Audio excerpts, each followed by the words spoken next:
One विभाग पक्षर भापुर तहसिल अधीन BJD नेता बेणु प्रधान कासिया पत्थर खଣି उपरे पुणी चढ़ाऊ जंगल जमी रे खଣି चली कि नाही एहार तदंत करा जायथिला। माल परिवहन पर खଣି मालिक जंगल जमी रे एक बेआईन रास्ता निर्माण करथिबा जणा पड़िछि। फल पुणी थे खଣି मालिक बेणुधर प्रधान अड़ुआ परिस्थिति सृष्टि होइछि। पूर्वरु तांको विरोध में वन विभाग पक्षर दुईटी मामला रुजु करा जायथिला। एबे आउ एक मामला रुजु करा जिवो बोली डीएफओ क्षमा षडंगी कहिसंते। डीएफओ निर्देश मुताबक एसीएफ हिमानी नायक कासिया पहाड़ पत्थर खଣି रे चढ़ाऊ करथिले। तांको सह खंडपड़ा वनांचल अधिकारी उदित प्रधान भापुर वनपाल बनमाली राउत एवं मोबाइल टीम सामिल होते।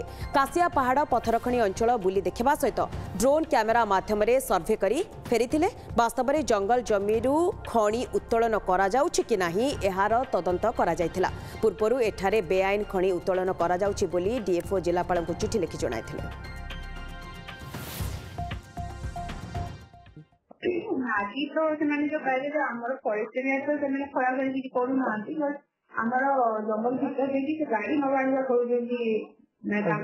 साइड को जो रास्ता को बंद करने रेलवे स्टेशन को इंस्ट्रक्शन देती खोली ना भेरीफाई रेलवे को इंस्ट्रक्शन दिखाई खोल रास्ता को बंद कर बहु दिन साधारण लोक मैंने निमाणी पंचायत लोक मैंने निजस्व उद्यम जमी को आपणकर से जो गहिर अच्छी जमी को सार नेबा गोबर नवा आपणकर बिहन नवा काम करवा आ फसल अमल समय फसल अमल कर घर को आने को से रास्ता व्यवहार करुले।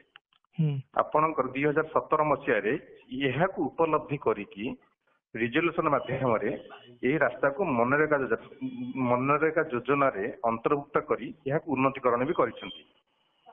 2022 मसीह सरकार नीति नियम अनुଯାयी टेंडर प्रक्रिया भाग नहीं श्री बेणुधर प्रधान कासिया पत्थर 100 नीलाम नेले।